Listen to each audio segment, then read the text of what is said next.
Welcome to My Creative Corner 3, a podcast about my quilting journey and life in a northern town. Show notes can be found at mycreativcorner3.wordpress.com. Please leave a comment and we can continue the conversation online.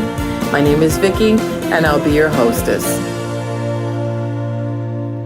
Hello, welcome to the podcast. Today is Friday, October 20th. How did you do over the last couple of weeks doing your mindful quilting process? I really enjoyed practicing that every day. I have to say that I focused on it even more this fall because the world has seemed to have been pretty distracting for whatever reason for me over the last couple of weeks. Lots going on at work, lots of new learning things, computer changeover, good trainings on all of that, which has been stress relieving, but also gearing us up for a big stressor that'll happen next month with that. But when I get home, I find that either in the evening doing some handwork and sitting under my newly acquired daylight travel lamp has been the most zen thing I could do. It's really been relaxing. Some of it is hand stitching. I do have a wool advent calendar that I'm working on, but mostly it's been yarn things. Now I've finished the knitting of the Harry Potter Prisoner of Azkaban scarf, but I need to put the fringe on and I haven't had the feels for that yet. And then I want to have a project with yarn in the evening, and this daylight lamp is really awesome because it's cordless. It's a travel lamp. It has no bulbs inside to break because it's an LED. It has a touch on and off button, but it dims and brightens as needed. And I'm telling you, up here in northern Michigan on the 45th parallel, starting at about 5:30, 6 o'clock, it's getting very dark in my house, and it is dark early between 6:30 and 7. And it's going to keep getting darker. And eventually here we're going to have daylight savings time, and we're going to go back to regular time, and it will be very dark by 4:30, 5 o'clock. And we have what I call the dark days of fall and winter upon us. This lamp keeps the color pure and just enough light so I can see properly. So thank you, Daylight, for sponsoring this episode. And your lamp that I have is truly a travel piece and is wonderful. They have all sizes of lamps. Check your local quilt shop or online. My local quilt shop is Delphine's Quilt Shop, and she has a floor lamp, and it's awesome. I have seen long arm lamps as well as flexible gooseneck lamps and all kinds of lamps for whatever you might need in your creative endeavors. So I've been working on a granny square crocheted project of 3 pinks that I purchased this summer. And if you remember, I made little crocheted crowns for the granddaughters, and they loved them, but I have, a lot of yarn left. I thought, I'm going to make crochet grannies until the yarn is gone. I will join them together somehow. Maybe it'll be a scarf. Maybe it will be a table topper. Maybe it will be, I don't know. See, that's the beauty of doing these kinds of projects. You can just make squares until you're done.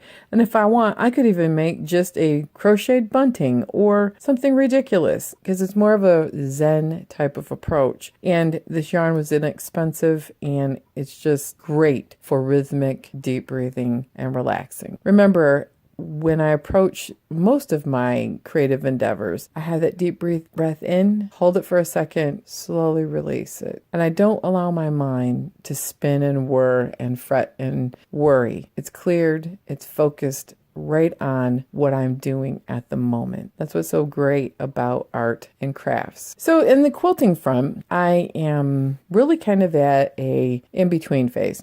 Grid work was shipped off to our dear friend Krista Watson in her Maker's Mark line. And if you remember, I did a 5-week blog hop with Holly Ann of String and Story, Kristen Esser of Handmade by Kristen, and it was the most wonderful time. We did each a quilt. We blogged about the journey of the quilt, and it's going to Krista with her to market next week. And I can't be more excited about it. It's going to be in the booth, both to showcase her pattern from her book, Piece and Quilt with Precuts by Krista Watson, but it's also showcasing her absolutely fabulous Maker's Mark fabric line. So that got shipped off, and it was one of those things where when the last stitch got put on the binding, I had no daylight. I took a couple pictures for the blog post. They're good. They're okay. But I wanted to get some, quote, glamour shots, is what I call them, outside, and I had no good time or weather. But then after the final blog post, we had the most glorious weather here. I took it to the park. I held it outside the brick wall at my work. I took it all over. I walked on my lunch hour to get all of these shots in, and you know what? I took 1 billion pictures, and I have a couple that are good. There's 1 or 2 that are on Instagram, and if you got my newsletter, the other picture is in that I thought was okay. But the best ones I'm saving for in the future, because I do believe there will be other opportunities for me to share about grid work on my blog.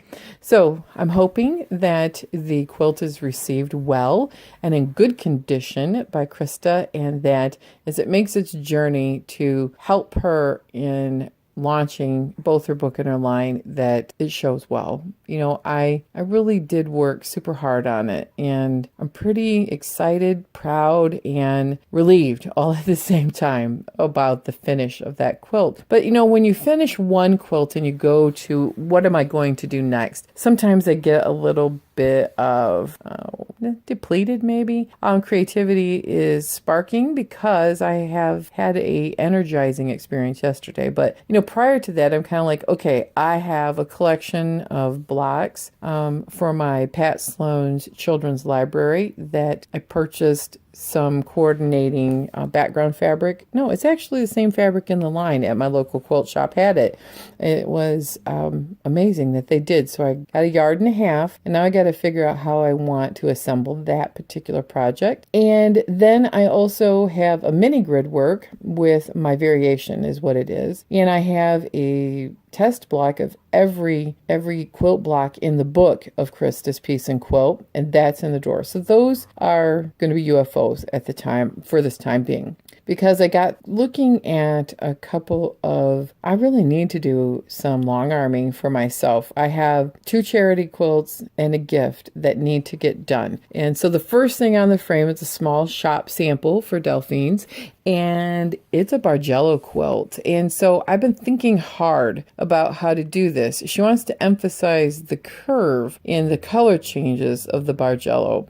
And it's got a dark ombre background with a light white background with modern squares on it. It's really cute, and I'll reveal that on the blog after it's done. She doesn't want it densely quilted because she wants the pattern to be featured. So I had an idea, and the thing is that I have kind of fallen in this thought of it is a linear pieced quilt. It is long strips, and that's how Bargellos are made. Long strips, they're offset, and then the wave is seen in this particular Bargello, and it looks like a sine wave almost. And she wanted that emphasized, but I thought, you know, she has a couple of other shop samples in different colorways of this quilt, and those quilts are beautifully quilted. They're densely quilted, which is not exactly what she wanted, but they're all curvy and curly, and long armors love curly Q free motion, heavily quilted Yahoo type of quilting, woohoo, quilting on these things. I'm going to take a different approach. It's got a 3-strip border, and it's very linear and square. And I thought, you know what? I'm going to do Greek keys in the darker strips, and I'm going to do ribbon candy in the lighter strip. But what am I going to do in the background to emphasize the curve? I'm going to do like a fractured puzzle, fractured glass background. It's just going to be random straight lines joined together like a piece of broken glass. It's going to go from very loose and big down to very tight in the small area near the sine wave. And as soon as the color graduation goes to a different color, it's going to get tighter and tighter and tighter. And then I'm going to do straight line quilting in the Bargello lines and do a few little fill in between the lines with maybe curly cues, circles, and other free motion cable type of things. You know, keep it simple and light in that area, but have a little interest for me as a quilter. And I'm going to practice ruler work on it, as well as trying to do texture that emphasizes the quilt. We'll see how it turns out. You know what? Nothing lost. It's a shop sample. It's going to be fabulous to show in the shop, and I'm going to hopefully deliver what she's looking for. We'll see. Wish me luck on it, because it is a concept I've been thinking about really hard now for about a week. It's going on the frame this weekend. We'll see how it goes.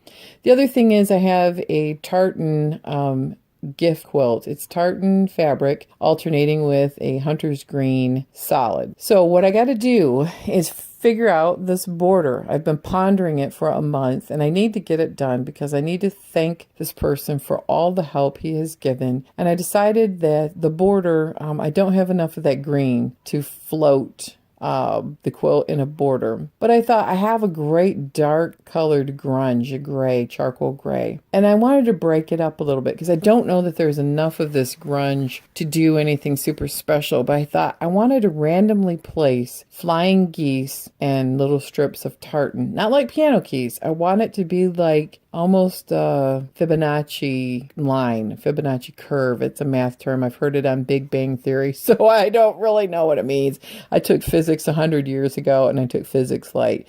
But where something goes from big to small, kind of like the concept in that Bargello quilt, where the flying geese are big and spaced kind of far apart for a period or a segment of the border, and it's going to go to smaller and smaller strips of tartan to just one tiny little sliver, and that's just going to float in the sashing around. It's going to tack it down so that the squares of tartan, which are real wool tartan from leftover kilts, and it's going to a man who grew up in Scotland who is a big help to me and my husband, and I think it'll mean a lot to him because it sure meant a lot to us, the good gesture of goodwill and helpfulness as a neighbor. So I'm excited about that. I want to get it done so I can give it to him, and I hope that he likes it as much as I do. So anyway, that is the one gift quilt. I have 2 Quilt for Cure quilts that are going out. I want to give a big shout out and thank you to Judy, who is one of my local quilt acquaintances. We're becoming quilting friends. I've done a couple of Quilt of Valors, as she is the head of our local chapter of the Quilt of Valor group. And I've also done a couple of other things for her as charity quilts. She made a Quilts for Cure more than 4 quilt-along. So I have that one in mind to do. And I believe I have some leads on a local child or even a Michigan child. But if you know someone who has a child who has pediatric cancer and they need a quilt, please let me know in the comments, or you can go to Quilt for Cure and let Holly Ann know also. But I have a couple of names, and one is going to, mine has a destination, and I have a name for a couple of people that I want to contact for Judy's, but I need more names so that we can get the quilts that are made by quilters directly to a child in need who has cancer and they're fighting the fight. So anyway, that is where I'm at. Kind of lots of long arming to do, gearing up for the holidays. So I've got things like that to do. But as far as my own creative design work, that kind of stuff is going to probably be on hold till after the holidays. I'm working on mini quilts. So I have a couple of ideas that I want to do for a small quilt. And yesterday I was extremely inspired. I went to a day-long quilt retreat, about 7 hours. It was the best time in Hillman, Atlanta, Michigan. Yes, there is an Atlanta, Michigan. Very wonderful community. Smaller towns from even where I live, but they have a vibrant 30-year-old quilt guild. They celebrated yesterday, and by chance, I picked up the Country Register, which is a regional newspaper that the quilt shop had, and lo and behold, it said they were having a celebration with Mary Fons. And my jaw hit the floor. The price was unbelievable. It was very inexpensive. I just needed to arrange a day off of work.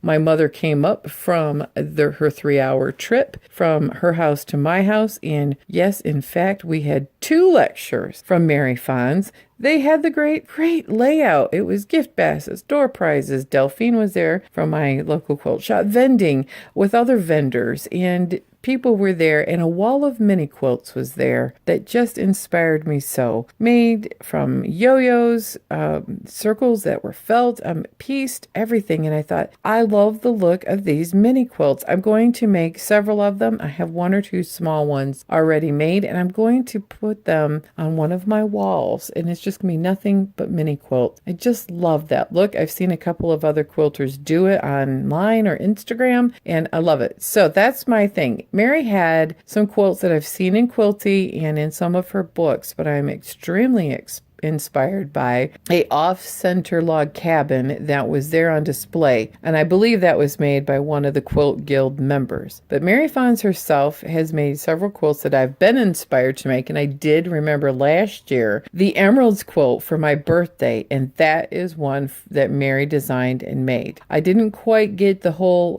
count of 50 different greens in that quilt, and Mary in the lecture said yesterday she had 60 different colored greens in her quilt, and I just love it. It reminds me of a wonderful time in my life when I actually met Mary Fons. And you can listen to that podcast or even go on YouTube and look up This Is My Quilt with Vicki Holloway. I was on 2 different episodes, and Mary is just wonderful. She met me and I said, "Hi, Mary," and her eyes looked curious, like, "I know you," when I shook her hand, and I said, "Vicki Holloway." And she goes, "Vicki Holloway, I know you. What are you doing up here?" And we had a little chat. She's the most gracious person. We had selfies. She autographed my book that is Make Plus Love Quilts, the scrap quilts for the 21st century.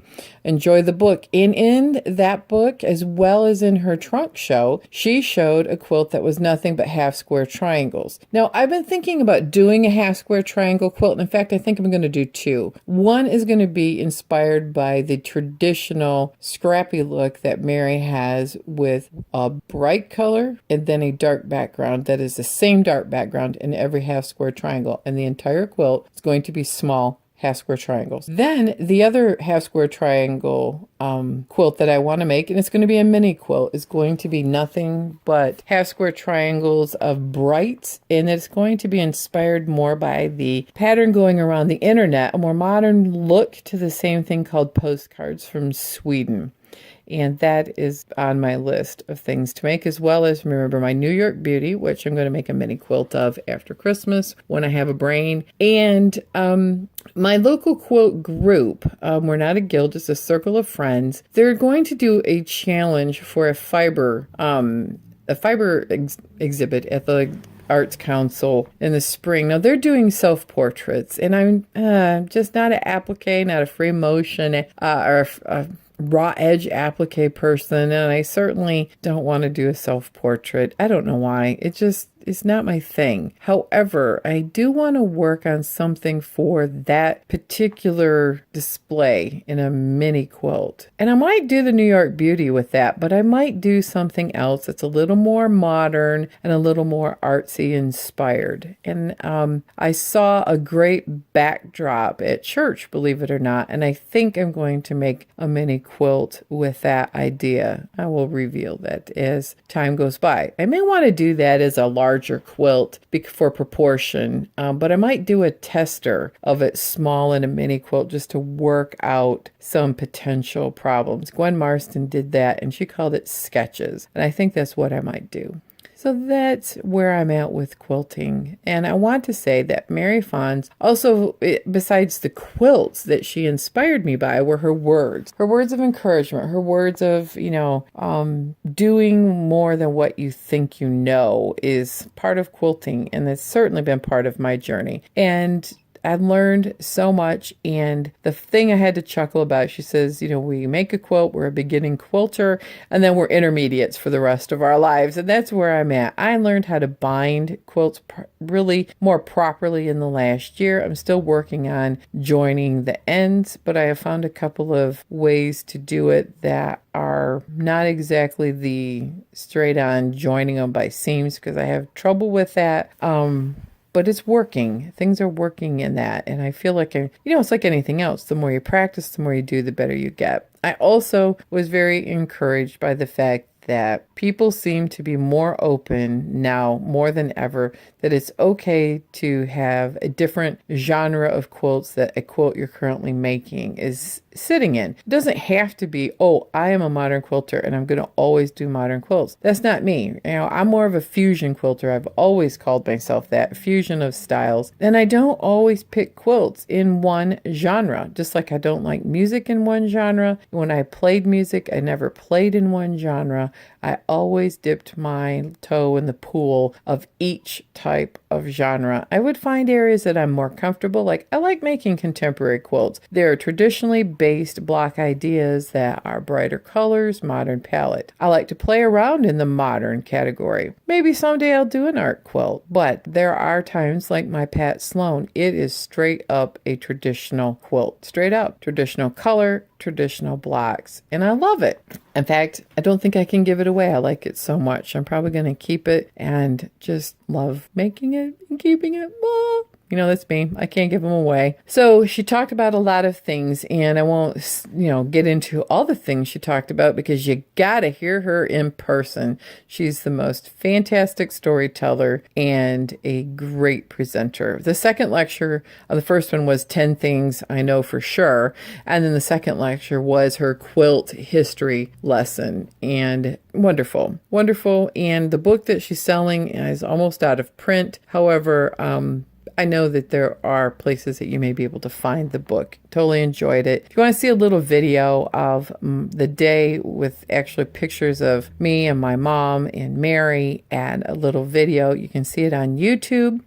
And I think I posted a couple on Instagram also.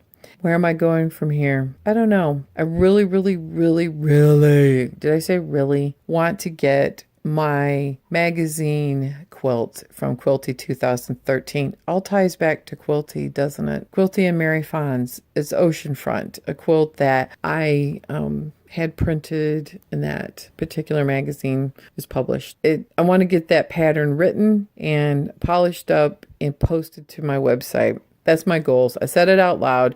Everybody, it's cat's out of the bag, I guess. But I do. I want to get it posted, so I got to get my website upgraded.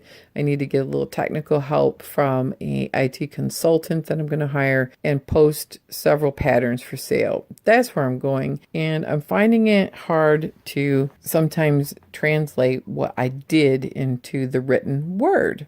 I've got the pictures, I've got the dimensions, I've got the bare bones of all of the patterns I'm going to put on the pattern shop. That'll be digital downloads with PayPal. That's where I'm at for now.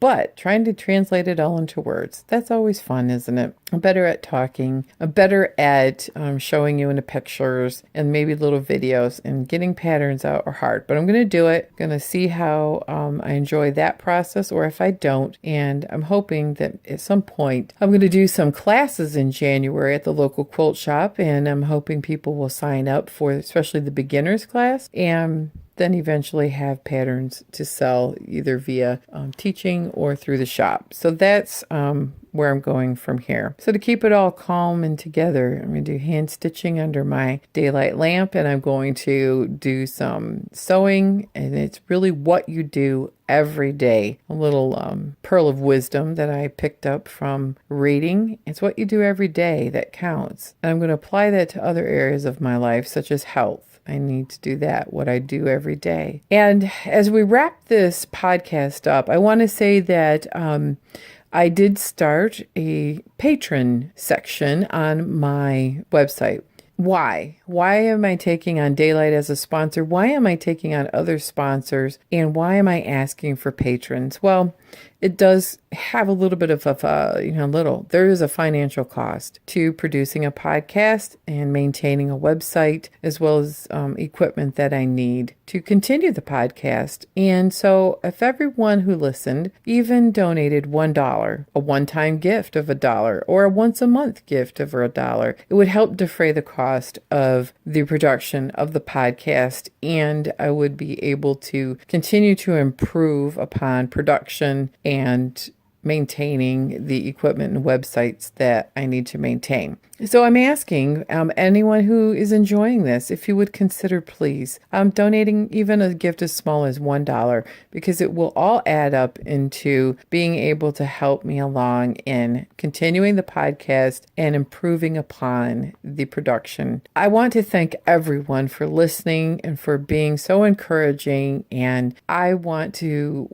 step away from today knowing that you will learn and have little pearls of wisdom that maybe, as I pick them up, that maybe you'll walk away with one and be able to apply it to your quilting life and maybe even the mindfulness into your everyday life. And then we can talk about that more. I'll leave a comment on my website, or even send me a private message if you want about how things are going. If you do have a name of a child who has cancer, who needs a Quilt for Cure quilt, please private message me with that also via Instagram. It's probably the easiest way, or you can leave a comment on my website or blog. Everyone, I really want you to have the most glorious weekend. It's fabulous. We're at peak color season for the trees. We have a riot of oranges and golds, speckling of red. I have not remembered the beauty of fall weather like this for many years. We've had a couple of frosts and glorious weather, and I know it's all going to come to an end before long, and then winter will be upon us in these dark,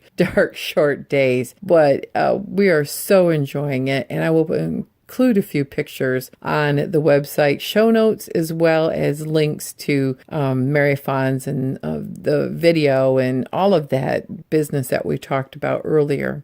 So thank you, and I want you to enjoy whatever you've been blessed with over this next period until the next time. Quilt on, everyone.